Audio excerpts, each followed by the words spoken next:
Welcome to LOA Today. I'm Walt here with life coach Dan Mangina. Today is Tuesday, February the 4th, 2020. It's 4 p.m. New York time, and wherever you are in the world, thank you for joining us for another episode of LOA Today.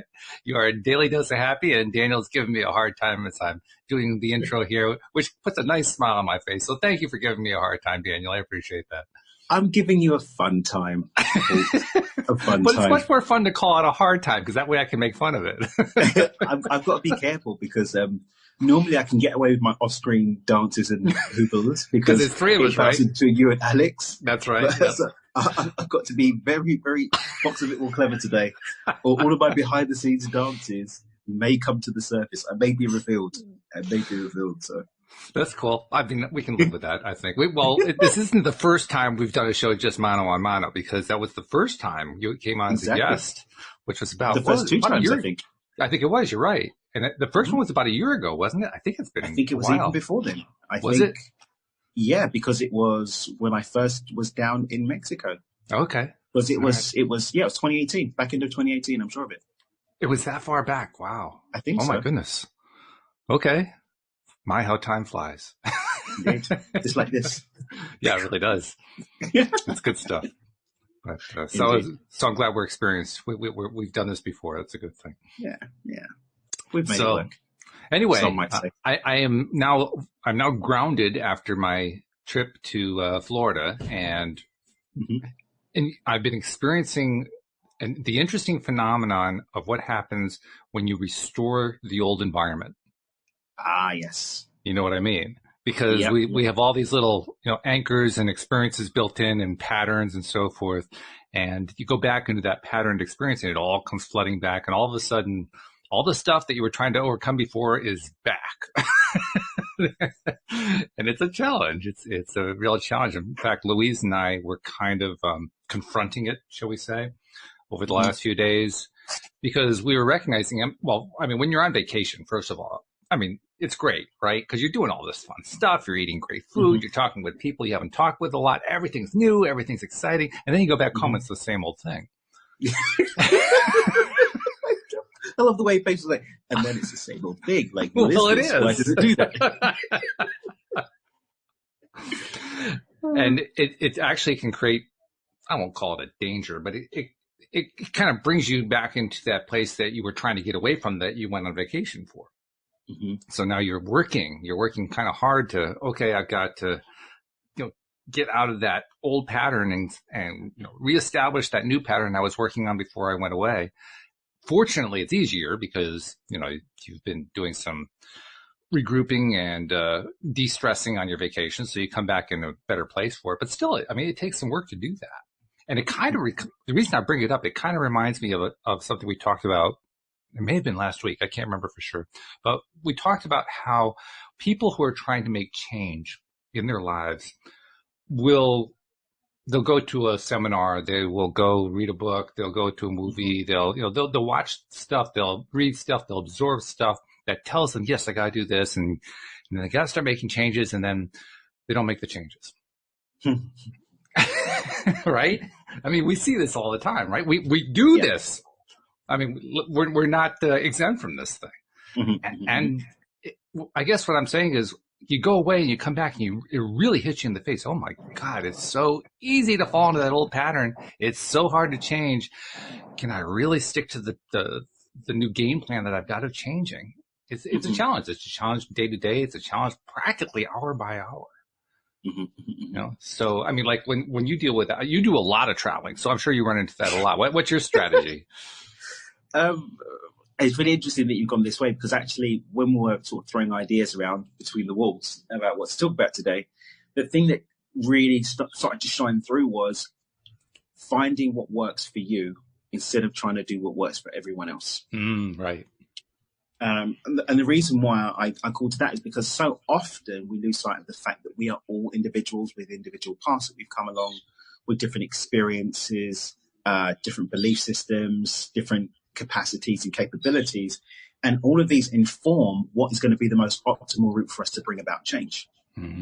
So whilst there are perhaps common themes that support the majority of people, there are nuances to that that are going to be different for the individual. And when you come to that point where you've reached the limit with a particular modality, it becomes time to start fine tuning that for yourself, and that's when you can start to see the change. Yeah. So, for example, I don't do the rampage. I don't do it. Well, we got you to do it one time. Yeah, no, I've done it with you guys, but it doesn't form a part of my own personal transformation strategies. It was really quiet here before. I was like, oh, it's a lovely day outside. Let's go outside. But it's not so quiet anymore. So I'm going to come inside. That's right. It's a signal from the universe that you're going to do a better job inside. So that's all it is. So I do have things that do work. Ooh, something happened with your signal because now all of a sudden you're cutting out. I'm not sure what's going on there. You had a much better signal outside. That was different. Okay, then I guess we're back outside. So apparently the original message was the correct one. Cool. So what I'm saying is that, remember I worked with someone, and my strategy of microshifting, this is the first time I've ever had microshifting backfire on me. Really? Because what actually ended up happening was it actually triggered her not seeing the whole picture. Mm. And instead of it creating space to baby step and ease into change, it threw her off and meant that she just couldn't handle it.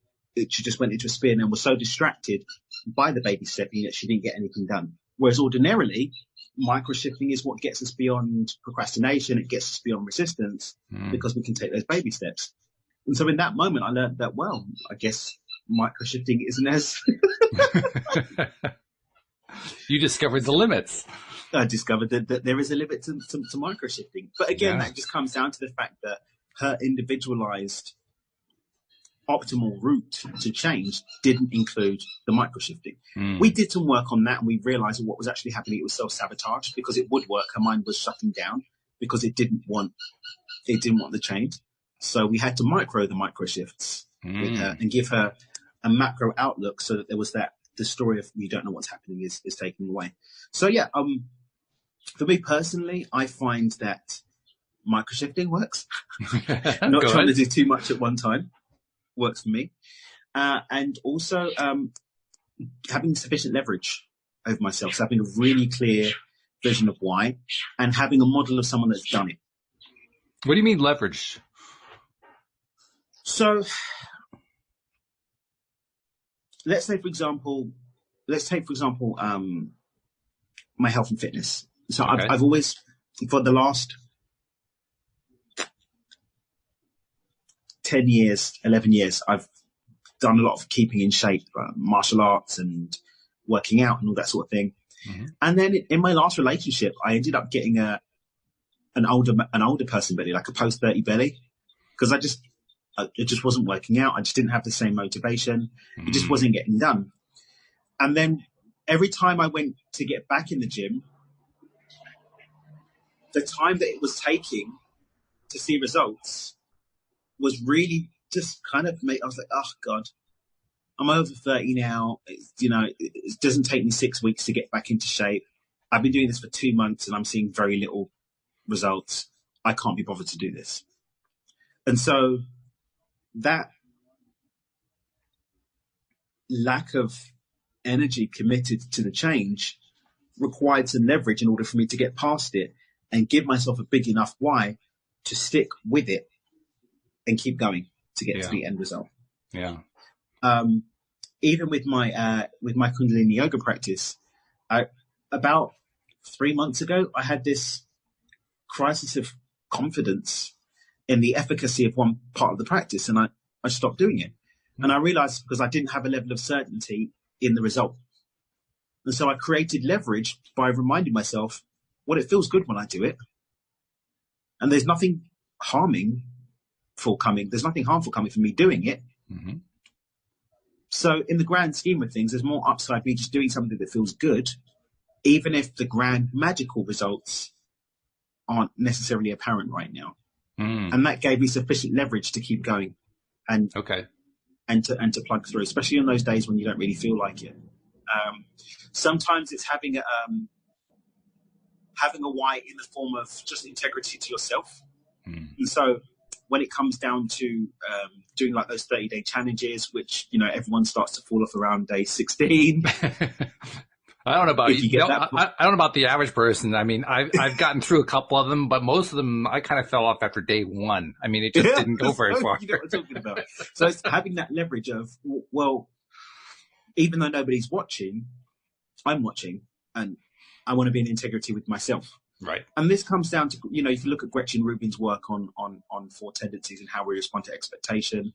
You read the four tendencies? I don't know this one now. Great book. So I'll give you a quick synopsis. Okay. So Gretchen basically did some research and ascertained that in general, people in the world fall into one of 4 categories in terms of how we deal with expectation, whether internally or externally. So upholders will always respond positively to outside expectation, and also inside expectation. So even if there's not an outside force, because they've said they're going to do it, they'll follow through. Obligers need an outside expectation. Otherwise, internally, they don't do it. So if nobody's watching, they're not going to do it. But if they're being held accountable, or if there's pleasure or pain from the result of doing it or not, they're likely to do it. Questioners will only do it if they understand the why. So they have to be given a reason why in order to have leverage over themselves to actually execute. And then rebels naturally don't respond to internal or external expectation. I'm actually a rebel, interestingly enough, which is really funny for me. So I really have to consciously sit down and create a why for myself that I'm going to stick to create that leverage. And if someone expects me to do something, or someone asks me to do something, my tendency is to rebel against it. So. Well, isn't there a 5th category though? That would be the put offerers, the people who put everything off. They procrastinate on everything. Gretchen says that the people that put off is because they're clearly not an upholder, and therefore don't have the right leverage coming in, whether it's because they're an obliger, questioner, or rebel. So yeah, I can't remember why we're talking about that. Well, you brought it in because I was asking you about, you know, what your strategies have been, and you said what your strategy was, and I brought in leverage. And yeah, there we go. Yeah, leverage. So yeah, understanding your tendency can help you find or create the framework for sufficient leverage. So obligers should always have an accountability buddy, always. If you're an obliger, which is what most people are, get a buddy, get a coach, get someone to hold you accountable. An online program is not going to help you because you're probably not going to do it if nobody's watching you, if there's no accountability in place. Upholders will always get it done. So the thing with them is making sure that they don't commit to too much, because they can burn out committing to stuff and then always following through with it. And rebels need to just find a self-directed why that isn't dependent on expectation. So for me, it feels good. Okay, there's a selfish reason there, so I'm going to do it because it feels good, regardless of the expectation. So in the 4, which one was the questioner again? What was the questioner? The questioner is the one, they will do it as long as they know why. As long as they've got a solid, verifiable why, they'll do it. And if not, they won't do it. I feel like I'm close to that. I don't feel like that really describes me perfectly, but it's close, because it isn't so much, do I have a why? It's more along the lines of, do I believe it's worthwhile? Questioner still. Okay. Yeah, questioner still. I mean, do the test. It's, if you go to happiercast.com, I think it is. It's a free test. It takes like 5 minutes or 10 minutes. You answer some questions. They give you your grouping, and they give you some tips and stuff. And her book, The 4 Tendencies, is really great with some strategies on how to make the most out of your time and also how to relate with other people. So I'm a rebel. Olga's a questioner. My sister's a questioner. My brother's an upholder. I love working with upholder clients. If someone's an obliger, I'm probably not going to work with them one-on-one, because you have to put too much work into getting them to follow through with stuff. So yeah. I like what she said, because she's divided up into categories that are easy to understand. I've also come to take with a grain of salt people who put things in categories. I mean, there's the old joke about there are 2 kinds of people in the world: those who divide the world into 2 kinds of people, and those who do not. And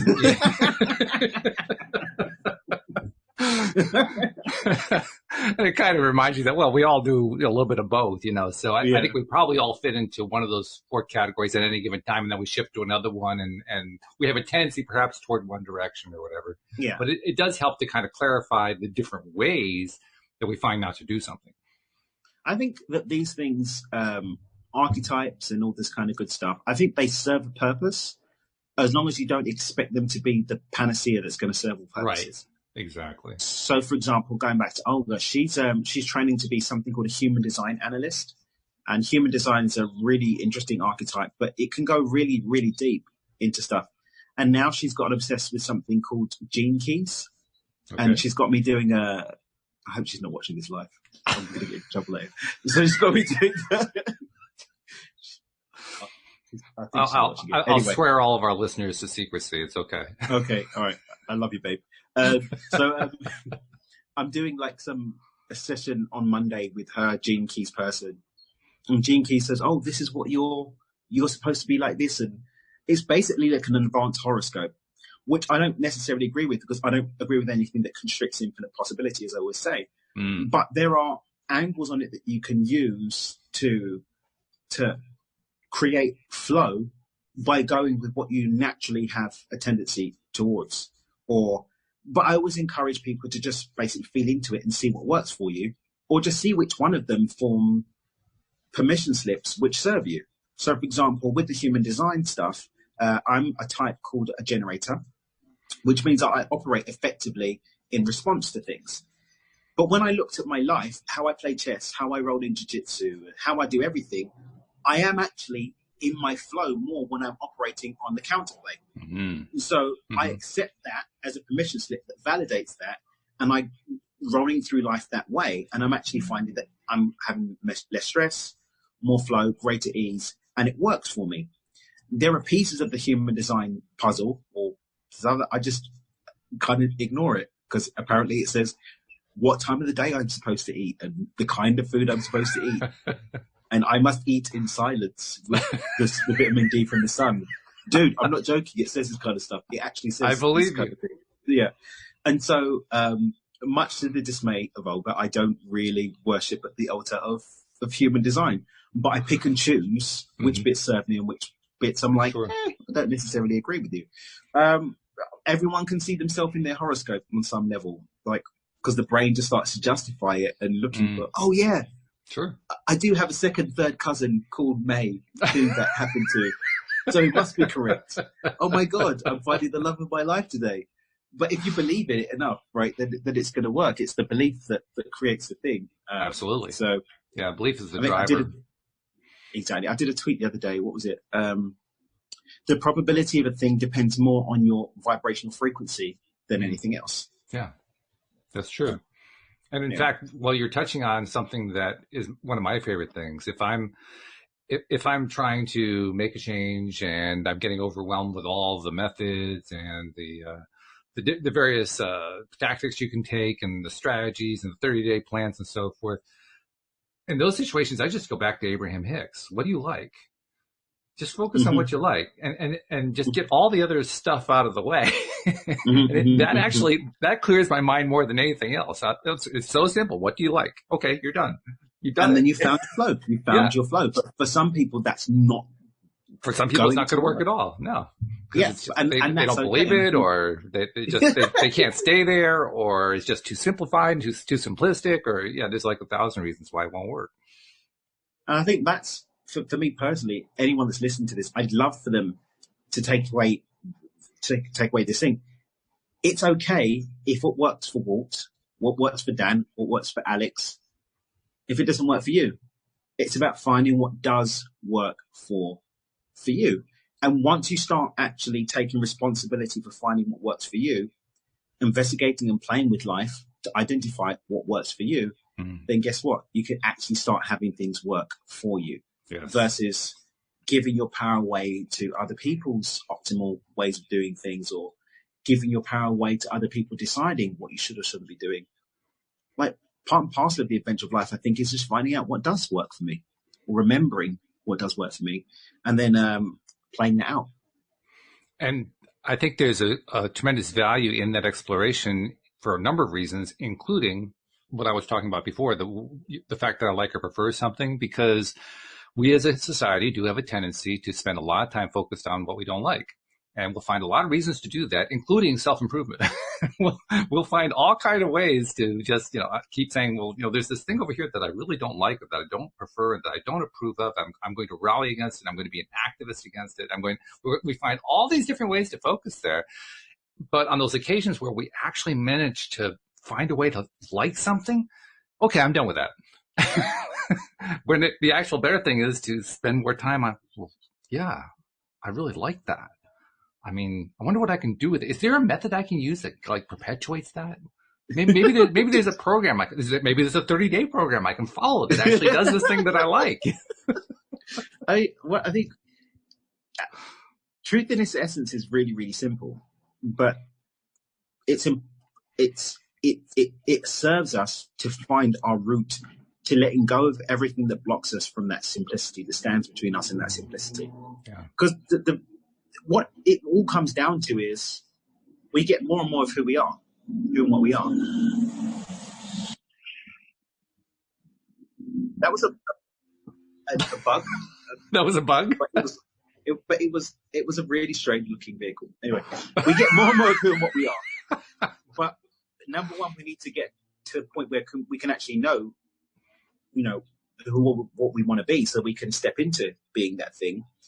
And then understanding and having a really clear cognitive connection between what we desire to experience and the who and what we must be in order to experience that. And then it's having the tools, having the modalities, having the ways that work for us to be that person, to be that state of being that will in and of itself, because the heavy lifting is done by who we are. Exactly. That's why all of the three-dimensional matter to matter trying to do stuff, I find it hilarious when people spend all their time, and even when I sometimes find myself trying to do more stuff in order to get stuff done, when really all of that energy should be directed into being the state of being that matches and correlates to that experience. It is really, really simple. Just feeling good is probably going to work most of the time, especially if that feeling of goodness correlates to the experiences that you really want. Yes. But if you don't know what feeling good is to you because you spent so much time feeling crap, or you don't even have a clear picture of what you want to experience, and therefore, even if it was slapping you in the face, you wouldn't feel good about it. These are the things. I had that this morning. I found myself being stressed out about something. My MacBook died last week. Oh, it was really funny. A coaching call came from a client. I went, yay! And then it just died. And every time I turn it on, it starts and then just turns off again. And obviously, I live paradise here, but there's no Apple store here. No. There is no Apple store here. It's beautiful. I'm looking at the ocean right now, and there are cruise liners, and there's beautiful mountains, and there is no MacBook store. Mm-hmm. And I found myself this morning getting really frustrated at, oh my gosh, and this hasn't been done, and this and that. And I had a call, I had a 2-hour call with someone, and I'm not going to be able to do the notes. And I was like, wow, I'm really going into a crappy negative spiral on account of something that really isn't all that bad. None of these things I'm stressing about, the world isn't going to end if they're not done immediately. And in fact, this may be my world taking care of me, creating space for me to direct my focus, to zero down on the things that do matter, to spend some more time with Olga, or to go out and do stuff in nature rather than just being tied to my computer all day. And the fine line between which of these outcomes it is depends entirely on my perspective on it and the frequency that I'm showing up as. And so I was like, well, showing up with a crap attitude about this and that isn't really going to correlate to the experiences that I want. It's a question I ask myself. Are my feelings and emotions right now the seeds that bear fruit that I want to experience later? And if the answer is no, shift. And I knew it wasn't. And so I just shifted out of it. And then things happened, loads of some money just started coming in that I was supposed to have been in before, just started showing up today. And I had a really, really great call, and we're having a great conversation. I've got another podcast and we're recording after this. The weather isn't blazingly hot, but it's warm and it's not raining like it is if I was still going to be back in England. Mm-hmm. So just shifting my focus is putting me in an upward spiral towards positive outcomes. And really, at its core, anything that someone's going to be trying to do should be bringing them to a space wherein this spiral is going up instead of going down. And let's be honest. I mean, there are times where the answer to the question you pose, I mean, is this the way that I want to feel? Sometimes the answer is yes. I just want to be pissy. You know, I'll be perfectly honest. You know, like to hell with all this energy raising stuff. I just want to be pissed off for a bit, right? And there's really nothing wrong with that. No. The only reason that I might want to ever be concerned is I don't want to live there. I don't want to make that my lifestyle. You know, that would be a reason for concern. But, you know, if I'm there for 5 minutes or even a half an hour, well, I'll survive. Exactly. It's not the world doesn't end. Is it Conscious Folly? I remember I went to an event with Aubrey Marcus, and he was speaking about something called, I think it's Conscious Folly or Willful Folly, one of the two, where we're stepping into that, knowing what we're doing, right? Do you know what? I'm pissed off right now. I'm just going to sit and enjoy being peed off for a little bit. And I'm just going to do it for a little while, but I'm not going to do it forever. So I had this tool I gave to a client of mine. She'd had a really rough time with it. She got into a relationship with a guy that was in an open marriage. She decided to go ahead and get some more feelings that weren't really in alignment with the agreement that was there on the table. Mm-hmm. She went to back away from it and had all of this pent up energy. And I said, well, instead of trying to suppress the anger, give it an hour a day. An hour a day where you can scream about it, you can gossip about it to your friends, you can write angrily in your journal, you can punch a punch bag, but just give it an hour. And then the next week, give it 50 minutes. And the next week, 40. And the next week, 30. But give it time, but then make sure as much time as you spend in that, go to the other side of it too. So if you spend an hour being angry, spend an hour being grateful for the time that you had. 40 minutes gossiping, spend 40 minutes edifying, balance out the energy and see which one feels better. And then just cut the time. And that was it. By the way, I can fully endorse throwing pillows at a wall. It's very effective. And because it has a physical component to it, you know, you're just winging these pillows at the wall, right? And they're just bouncing off the wall and falling on the ground. But man, it lets out a lot of stress. It lets out a whole lot of stress as you go, wow. I'm going to use this one. I'm going to throw pillows at the wall. I'm going to try that. It works. It's great. Screaming into pillows is also good. That's if you want. Screaming underwater is great as well. Yeah, that's good. That's good. Yeah. I mean, if you want to, like, you know, give the neighbors a break, you know, which is a nice thing to do. That's hilarious. That's being pissy with some, you know, respect for others. Yes. Pissy with respect. With respect. That's right. Avec considération. Yes, indeed. Yes, indeed. That probably is not how you say it in French, but you know what? That was pretty good. My reality. I'm not an expert at French, but I took enough French to know that was pretty good. Yeah. Brilliant. Well, thank you, my friend. You're welcome. Merci, mon frère. The only thing I can think of to say is très bien.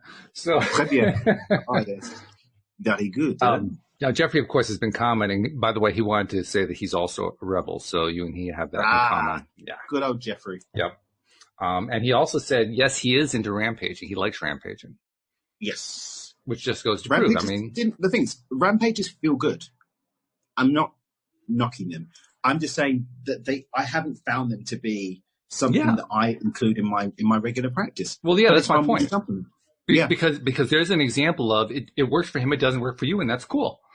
Exactly. There's nothing wrong with that. It's great. It's wonderful. Mm-hmm. In fact, honestly, I like rampaging. I just don't like doing it very often.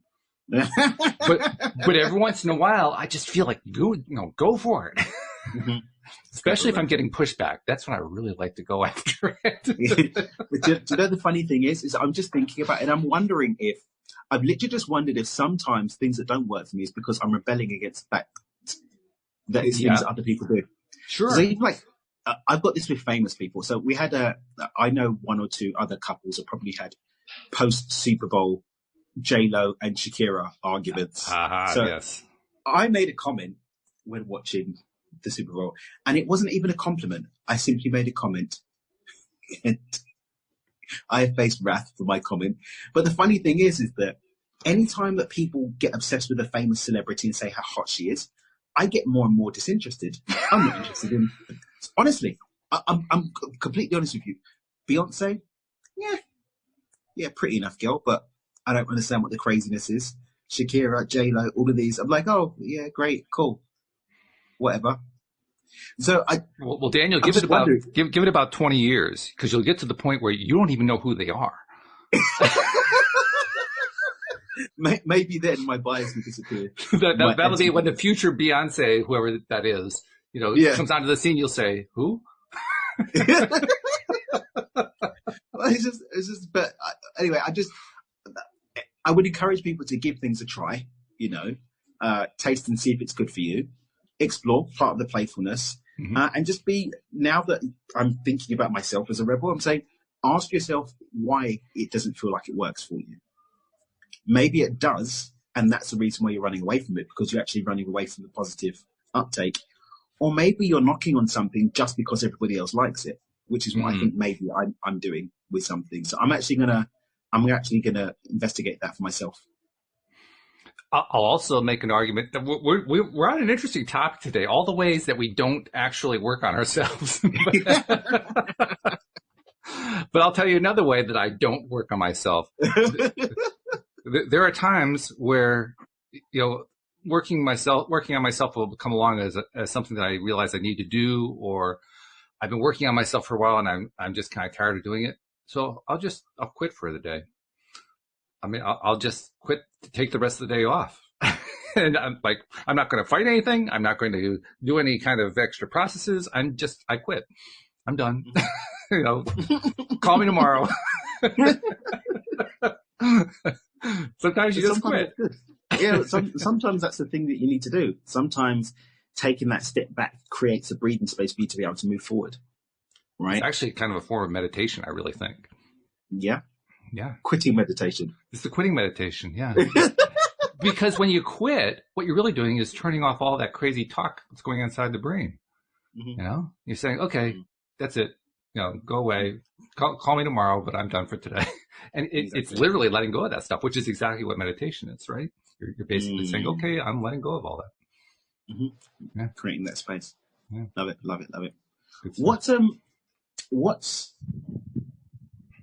What's one of the craziest ways that someone's shared with you that they create, or that they get into growth or development? I don't know. Crazy is by not really a word I can apply to it, but I'll identify some that I think are very different. I'm not sure that there are any really crazy ones. I think they all have legitimacy, but so different that it was like shocking to my system. I think it's kind of what you're aiming at. To be perfectly honest, I love her dearly, and I've learned a ton from her. My Friday co-host, Linda Armstrong. I mean, some of the things that she's brought to the table, they're wonderful, but especially in the early days of it, I was sitting here like, okay, yeah, this isn't going to go very far. this is just not going to work. And of course, it worked beautifully. It worked absolutely. I mean, one of the things that she does, this is like a regular thing for us now on Fridays. She'll get out one of her infinite number of card decks. She has angel cards and numerology cards and all kinds of card decks. And invariably, Daniel, it's like 100% accuracy. Invariably, the cards that she pulls are exactly what we're talking about. Wow. And when she first started doing it, I said to myself, okay, this is a little woo-woo. This is a little weird. But after experiencing it week after week, where the cards just kept matching perfectly with what we were talking about, I was saying, damn, there is something to this. What's this all about? Now, that was pretty crazy. When I first experienced it, that was crazy. But now I'm a believer in it. And I'm saying, whoa, holy cow, what a shift that's been. I found, so I got into cards. My friend Jess Babaco, she's an intuitive medium. She's one of in terms of people that call it and it happens. Mm-hmm. I don't know many people that call out things that are going to happen and they happen as accurately as she does. She's really, really tuned in. So we were in Seattle in January of last year, and we were in a store getting what were we doing at the store? We were in a crystal store, like a woo-woo crystal store. Okay. and we're just running around just grabbing stuff. I was picking which books, and I've got a thing now since my first trip to a crystal store a couple of years ago, where I just kind of feel into what calls me and I just grab. I don't even see what they're about. I grab it and then I see what it's for afterwards. I just see what I'm called to. And she picked up an oracle deck. She's like, "This deck's for you." I'm like, "Okay," just did it. Cool, grab it. And I've had such a powerful experience with that deck. Really? It's a Ganetha deck. I often on my Instagram, anyone who watches it follows me on Instagram. Generally on a daily basis, I've got another deck now that's been gifted to me that I pull from as well. But yeah, it was it got a bit freaky at some points, doing like a 4-card spread and single cards and what have you, and just seeing how it really, even like when I get the same one multiple days in a row, and I could actually feel that message was calling out to me to do, and I actually had to sit with it, and I was like, there's got to be a reason why this works. And I really understood for me personally that what was happening was that my intuition, my higher self, was using this as a voice to speak to me. Mm-hmm. So, I mean, I don't connect with people on the other side and stuff like that. So it's not that for me. Whereas a lot of people that do readings, they use them for that because they've been given the message there. Sure. But for me, I really feel it's like my intuition speaking to me through the card. And so I sit with a question, or I sit with, even sitting with like in the morning when I do my morning pull, it's okay, I need some guidance for the day. And I get some guidance and direction for my day so I can sort of line it up. But I'm not expecting something outside of me. I really consider it to be something that's me speaking in a voice that I can see right in front of me. And that's how I find them to work for me. Makes sense. Yeah. Well, I've had very much the same experiences. But the only thing that has not worked is my wife and I trying to do the card decks together. It turns out that I don't know if it's our expectations or if it's just the way we think about the process or whatever, but the cards match up, but we each keep saying it's matching for the other person. It's not matching for me. Right. You're both using the same deck. We're using the same deck. We're drawing cards from the deck. Why? Well, probably, yeah, but we wanted to do something together, so we figured we'd try to do it that way. But the interesting thing is, inevitably, whichever one of us pulls the card out, whatever the card is, we both say it's about you. So we don't take ownership for ourselves. I'm very strict about people touching my deck. Only reason being is because the deck came with instructions about other people touching it. And then for me, it's not about superstition. It's that if it comes with those instructions, then it's seeded with that intention, and therefore I roll with it in order to find flow. Right? Okay. So Olga's now got her own deck, which is a lovely, lovely, lovely deck, which I love. So what we do now is we take turns. So, for example, 1 week she'll pull the cards for both of us. So she'll do one for her and one for me. But she uses her deck. And then 1 week I do it, and I pull one for her and one for me from my deck. And that's what we do to go back and forth. So maybe that's something to try, and then you're not fussing over the wires on the deck. Plus, it would probably also help if we go into it with the idea that we can be getting the messages ourselves, and that it can't be only about the other person getting the message. Exactly. I mean, there's a certain thing going on there, because belief is a big part of this thing. And that's really the next point I wanted to get to. You mentioned it a few moments ago, that belief is really what drives the whole thing. And it's true, it is.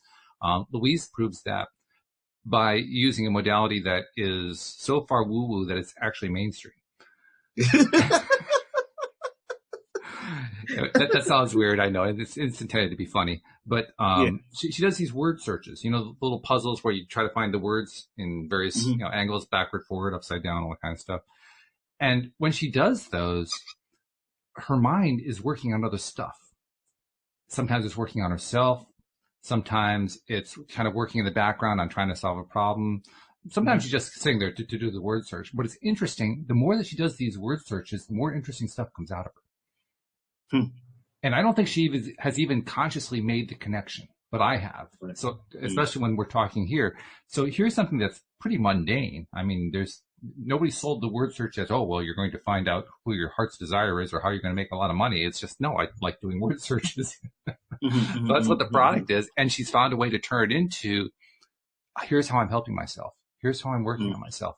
I'm basically using the word search as a way to distract myself from myself so that I can let myself go where I really need to go.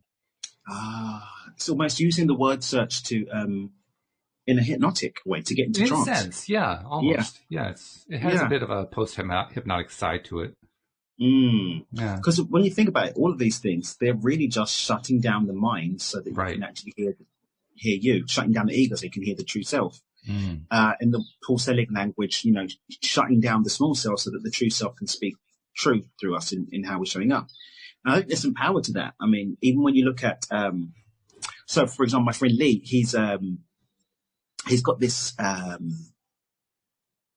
thing. He was down here in November, and he's got this thing that says neuroplasticity increases when you're in movement.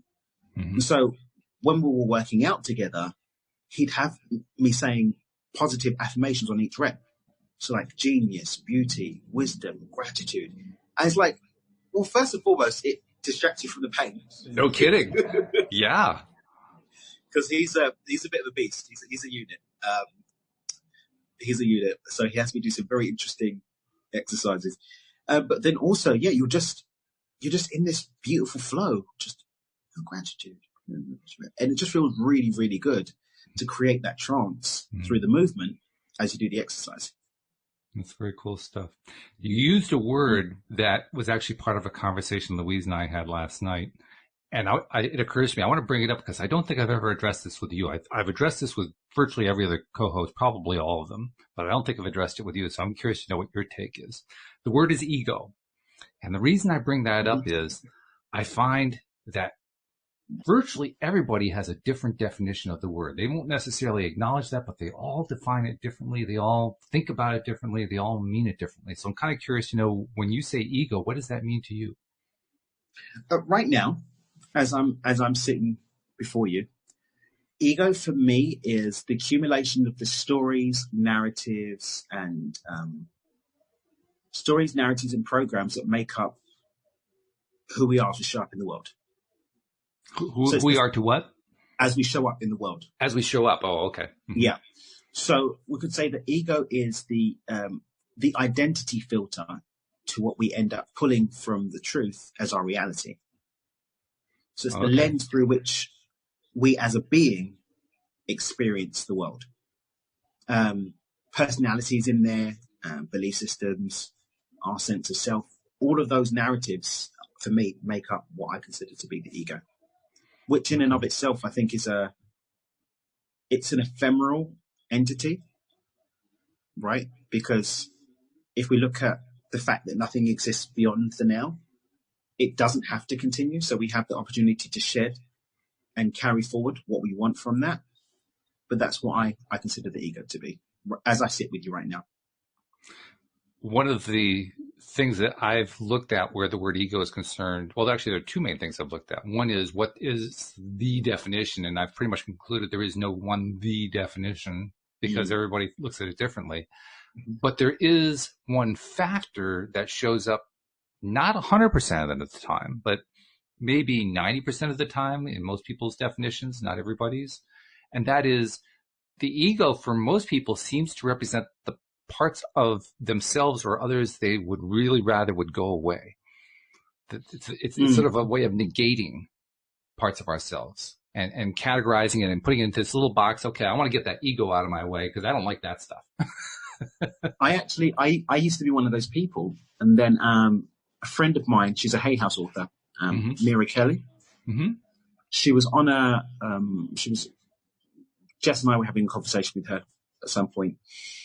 And Mira said, her philosophy is that we shouldn't try and crush the ego. We should just balance it out with more heart-centered love. Okay. That it serves a purpose, and that actually the fighting of it gives those elements of it that we don't necessarily desire more life, versus actually just balancing it out with love and then being a balanced being that has an ego itself and also a heart-centered true self. And since then, I kind of dropped my till then definitions and beliefs around the ego and just became more open again to exploring what it could be for me and what it could mean. And I'm now really using that, as I said, to classify the narratives that make up the story of who we say we are. But that's an ephemeral thing that doesn't have to last, and that we have the choice to step in and out of different pieces of it and to lay out and pull away pieces of it. Yeah, that's a good way to do it. I myself, honestly, for the longest time, I have actually adopted the personal viewpoint that the ego has no definition at all. In fact, that it doesn't even exist. But but I also find that doesn't really work very well when I'm communicating with somebody else. So I kind of adopt, whatever their definition. Yeah. Okay, yeah, I'll go with that, right? Mm-hmm. But Flexibility. yeah, well, it is flexibility. I Yeah. think that also kind of ties into what you were. I'm not sure if you were directly saying it or indirectly saying it, but it's about, well, in a way you were directly saying it. You were talking about your friend, the Hay House author, saying that it was something to be loved. It was something to be cherished and so forth. And Mm-hmm. what that really amounts to in my mind is accepting and loving the things we don't like about ourselves, which is, it's a challenge, especially if it's not something we've done a lot of before, then it's a real challenge. And even after we've been working on doing that for a while, it can still be a challenge, especially when I want to be pissy,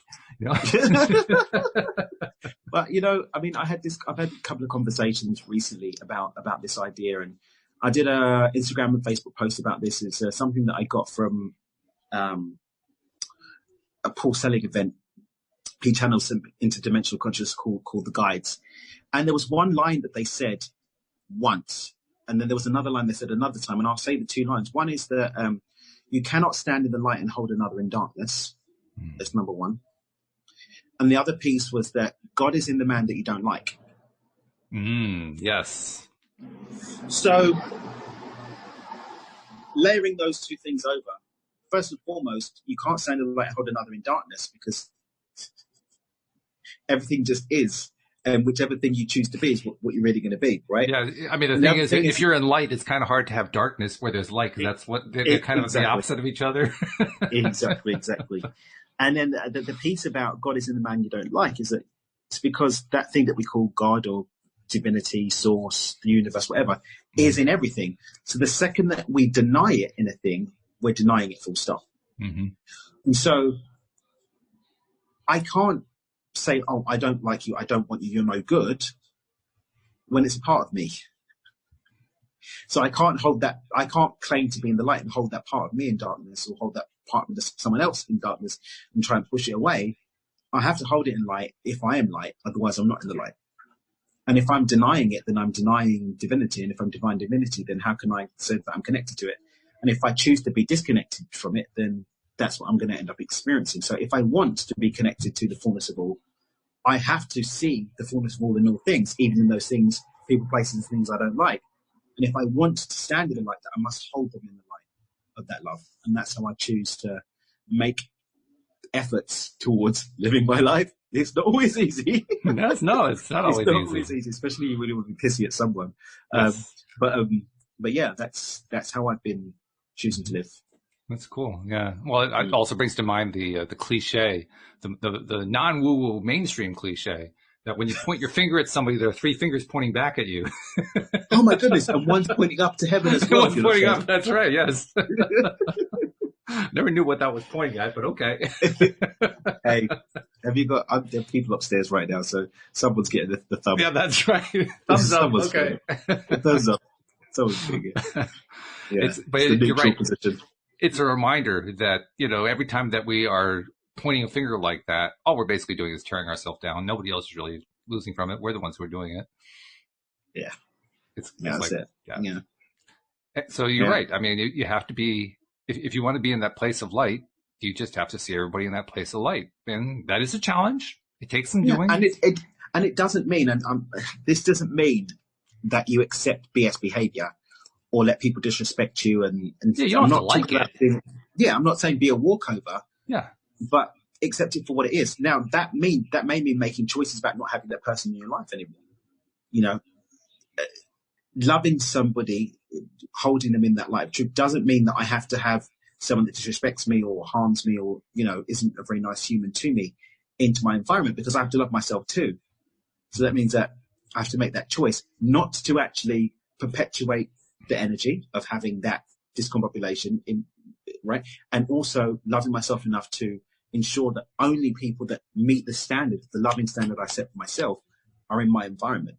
So this isn't about allowing disrespect and nonsense, but it's about just being discerning from a loving place in what we allow into our environment. Yeah, I don't think you really have to allow disrespect, because ultimately, even the question of allowing or disallowing it is, how are you going to take it? Exactly. It really has nothing to do with the other person at all. It's up to you. What's your take on it? You know. So when you know what your take is, that kind of simplifies things. We have a tendency. This is a big tendency a lot of humans have, including those of us who consciously create, but especially those who are like, oblivious of all this stuff that we're talking about, of treating all of life's interactions as an opportunity to decide who's to blame. Because in any given situation, somebody has to be to blame. And so if we can somehow figure out who is to blame in every given situation, we'll have a lovely life, except that the people who pursue that never have a lovely life. They don't seem to notice that. or the not so lovely life is the lovely life that they desire. Well, it could be, yes. And for them, in that sense, it is a lovely life. Yeah. Yeah. Loveliness is relative to someone's true desire. but I have to admit, I'm a little biased about that, because I'll take a look at their faces, and if their faces are showing me, then I don't really think that their life is all that lovely. But it could be what they desire. It could be, yeah. To which I say, better them than me. Yeah.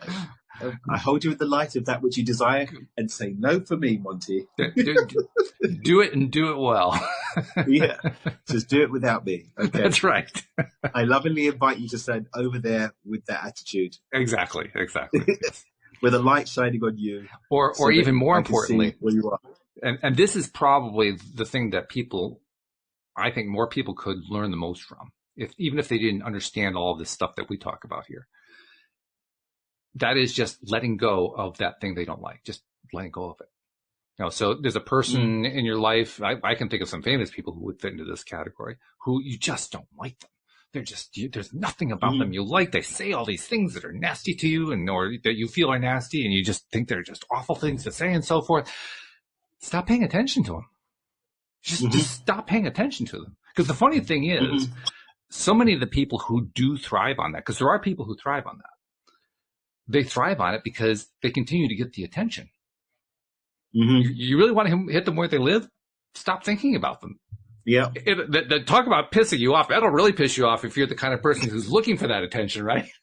Exactly. But seriously, by letting go of it, it basically dissipates any kind of fraught situation that you can think of. I mean, because now you're just, it's like what Louise used to teach Louise was a psychotherapist for about 10 years.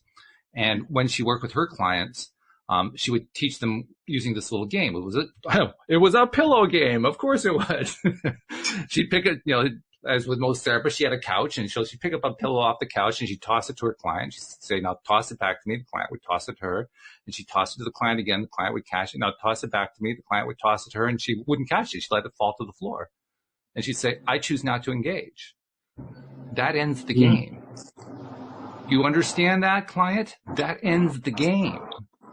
And the light bulb would go off, and people would say, oh, all I have to do is stop engaging. And the game stops. This game that I don't like stops. So you can simply just stop engaging. Just stop engaging. Yeah. It's powerful stuff. Very. I'm thinking also of another topic that I really like to bring in, but we don't have enough time because there's about 3 or 4 minutes left in the show, maybe 5. Gosh, we've done the show already. We've gone through 55 minutes so far. I mean, we're just flying through this thing.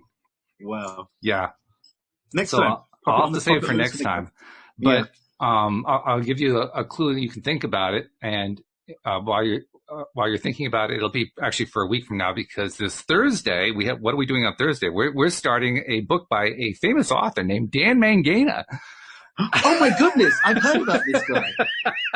Is he cool? I don't know. He's very cool. I've never met him. He's a good guy, yeah. I never ignore him. I don't take my attention away from him and say, I never want to think about him again. I choose to engage. I choose to engage him. That's right. Brilliant. But no, we're going to do your book on Thursday. We're going to start doing the book anyway. And I don't think we're going to finish it. We probably won't even finish the first half of chapter 1, but it's going to be fun to do that for sure. We can take it to, I don't remember how many chapters I've got. I think it's like 19 or something chapters. Something like that, yeah. Yeah, we can get through a couple of them and see how we go. Oh, yeah. Yeah. Well, yeah. Ultimately, whenever we do these book reviews, we do it because the books stimulate conversation. So that's the whole purpose. And that's why usually with these things, we don't get very far. We say, okay, we got that far. Let's talk about it for the next 45 minutes.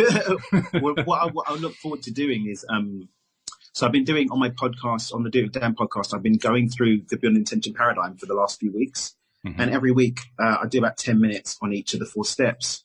But going into context of stuff that's not in the book and not even on any of the programs on it and adding some texture to it. So we'll do the same thing here.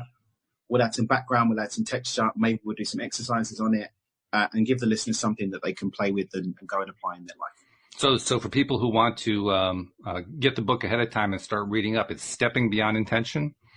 Stepping Beyond Intention. If you go to dreamwithdan.com, my website, and go to the books tab at the top, it's got it there. You can get the link straight into it. It's now on Audible, Kindle, and paperback. Ooh, very good. Yeah, so people who like Audible books now, they have a way to are you the reader? Do you read it, or did you hire somebody else to read it? I hired someone to read it. You hired someone else. Reading a book, but that takes a lot of time and effort. And my second book, The Dreamer's Manifesto, which is like a little pocket book. You can read it in an hour and a half. Mm-hmm. 3 hours on it in the studio, and I got through like 3 chapters of the second.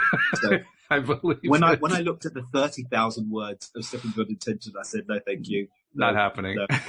And my schedule just didn't allow for it, because you have to use the same studio and all that sort of thing. Oh yeah. But I'm going to go back to do the Dreamers Manifesto. I'm going to be in Cabo pretty much for the next month, so I can sit in a studio and actually get it done. So fabulous. We'll see how we go with that. Good stuff. So another opportunity to hear Dan's golden voice. I love it. My golden voice. Hey, how are you? You do that. Should we do a little dance? We should do a little dance. Tell the listeners how to download the show and subscribe and whatnot. Well, yeah. I'll tell you what. I'll tell them how to do it. You do the dance, because I can't talk and dance at the same time. I'm not good at that. Well, I'm not. I don't know if they're going to see me today, so we'll have to wait until Alex is back before I do the dancing. But certainly, we do want people who are not yet subscribers to become subscribers, and it's very, very simple. Most people know how to do it these days, which I really love, because it used to be back in the day I had to teach everybody how to do it. But now people know how to do it. It's great and makes it really simple. Yep. But for those of you who are still not quite sure, it's pretty easy. The easiest way is just go to the homepage of our website, loatoday.net, and at the top of the page, you'll find a little thing to click on. And Dan found that he could get it subscribed in 1 click. So you might be able to you might be a 1-click person, depending on your device. You might be a 2-click person, maybe even 3 clicks, but it's going to be quick. It's going to be really quick. There's a clicking going to happen. You can do it. And of course, you can also check us out on YouTube, because we live stream to YouTube as we're doing this. And you can do like Jeffrey does and join us on the live stream and share comments that we include on the show. But you can also just do the playbacks. Just go to YouTube and do a search for LOA Today podcast videos, and we'll pop right up where you can click the subscribe button and click the little bell so you get notified every single time that we do a show. So those are the 2 main takeaways. By the way, I also want to do a shout out to the smaller percentage of our listeners who are members of the Law of Attraction Pivot Pals group on Facebook, who are actively going to their little vignette posts and revisiting them every day. So we talked earlier about people who don't stick to the plan. We have a small audience there that are sticking to the plan. So way to go, guys. I love it. Go, guys. Yeah, really, really good. Actually, I shouldn't say guys, because most of them are women. The women are the ones who are guys. Folks. We're falling behind, guys. I mean, the women are ahead of us here. So this is where we have to kind of, step up our game a little bit, except for Jeffrey. Jeffrey's like one of the leaders on the site there. But yeah, by all means, keep doing it. And if you have not yet joined the group, it's a great way to just get into that 30-day program and do it in a place where other people are going to say, yeah, go, go, go, go, go. You get encouraged, You get that little push that you need. Especially, what was the category of person who needs to be reminded? Obliger. The obliger, right. So if you're an obliger, that's a perfect place for you to be, because you're going to get that little bit of juice every single time that you post. Like, yes, okay, good stuff. So, all right. Well, good stuff. Any last contributions before we sign off for the day? I think we covered. I never thought we could do a show on what it is that we really prefer not to have to do. But that's what we did. It was good. It wasn't even that. That's not even where we started off, but it's where we ended up. And it is. I think we've given some gems. But it was great. Just play with things. I'd say just play with things, be open, and remember, life's not all that serious. None of us are getting out alive anyway. Boy, oh boy, is that the case? Yeah, yeah. I'm reminded of the Monty Python song from the end of The Life of Brian. I don't know if you remember that one, but it's a song that goes, "Always look on the bright side of life." Bright side of life. That's the one. Yeah. And basically, they make the point in that song, you're not getting out of it alive anyway, so why bother to get upset? Exactly. So good stuff. So thank you, Daniel. I look forward to talking to you on Thursday when Alex King will be back to be part of the grilling of Daniel about stepping beyond intentions. It's going to be good stuff. Indeed. And thank you, Jeffrey, and other live streamers. We appreciate your input as well. Thank you especially to our podcast listeners. We'll see you all next time here on LOA Today. Goodbye, everybody.